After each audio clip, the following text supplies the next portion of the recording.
So when you examine the five elements, we're not thinking about it conceptually. And I sometimes wonder, and I don't think there's any doubt about it actually, that whether people from ancient times read things, when they're reading things, they experienced things quite differently. They experienced it on an emotional level, like we experience music.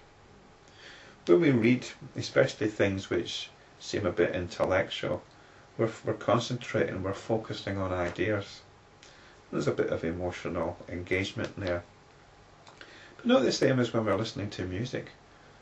Some people, when they listen to music, they're analysing it and they're saying, oh yes, here's a repetition of the main theme and all the rest of it, which is okay, but you know, that's not really what music's about. They're involved with it. They are going with it. They're being, when you listen to music, you're being carried along with it. Just as we're carried along by a good story. And can we be carried along by a list of categories like the five elements? Well, I think the ancients probably could be. And these five elements are pointing directly back to our innate being through that process, that gradual process of finer qualities in existence. And it is actually the basis of some yogic systems which are supposed to take you to enlightenment, both in Hinduism and Buddhism. So the five elements aren't some boring old leftover from ignorant ways of thinking. They're actually it's a very vibrant teaching. In this manner has the universe been conjured up in cosmic space by cosmic consciousness with its own infinite faculties. So we've got a story here, how everything has come into being, and by appreciating this story we can come back to that central being, that central sense of being. It is not real, nor has it been really created. It's just a story. Though these elements have combined among themselves and created apparent materiality in the world, yet in truth all this is mere appearance, like the forms seen in space. I'm not quite sure what forms in space he's referring to. Could be like the constellations. I mean, that's quite an extraordinary idea, isn't it? By joining up certain points of space, you get a shape, which is okay for identifying where you are and so on.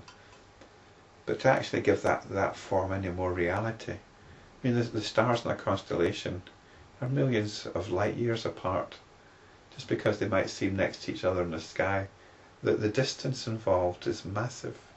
And to assume that there's anything actually joining these stars is a big mistake. Although I'm sure, I'm not having a go at astrology here, because I'm sure astrology is much more subtle than that. But we mustn't sort of read too much into these forms.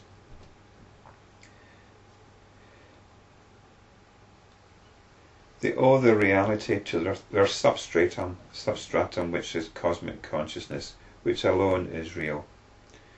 The term substratum can be a little bit misleading here. It's like there's something going on underneath the surface.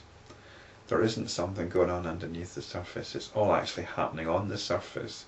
There's no underneath here, which is a kind of assumption of physics. You know, that somehow if you look really closely at something, you're going to find out more about its reality. You're not. You're going to find out another way of thinking about things, which is great and a lot of fun, but it's not going to be any more real. Everything is as it is.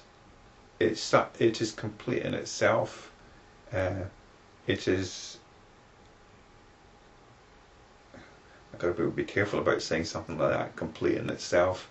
It is complete in its suchness, and that suchness is indicative of the cosmic consciousness, which alone is real. do not entertain the feeling that the world of five elements is their creation. Look upon the five elements themselves as a manifestation of the power inherent in consciousness absolute. It may be said that the elements such as earth, etc., have arisen in consciousness like dream objects, or it may be said that they are mere appearances ignorantly superimposed on cosmic consciousness. Such is the vision or realization of holy men. The appearance, it may be said that they are mere appearances ignorantly superimposed on cosmic consciousness. It's not really true. It's not a question of how we think about things. That's the problem. It's how we think about things. And I suppose we could say that we are ignorantly superimposing our ideas about things onto the reality that presents itself. Reality is consistently presenting itself to us, and what we do is we go, whoa, we hold it back, we filter it out, we try and make sense of it, we try and put things in their places, and we try and sort of decide what we want and what we don't want and how they all relate to each other. That's what we do.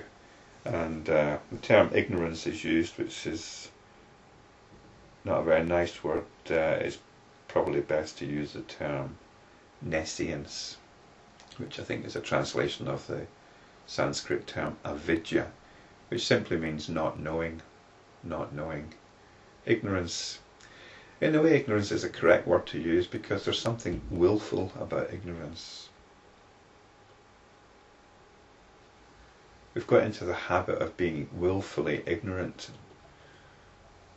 and it's quite a difficult habit to break. Yes, I suppose ignorance is the best word. We ignorantly interpret or blindly interpret reality, or unthinkingly interpret reality, rather than let reality freely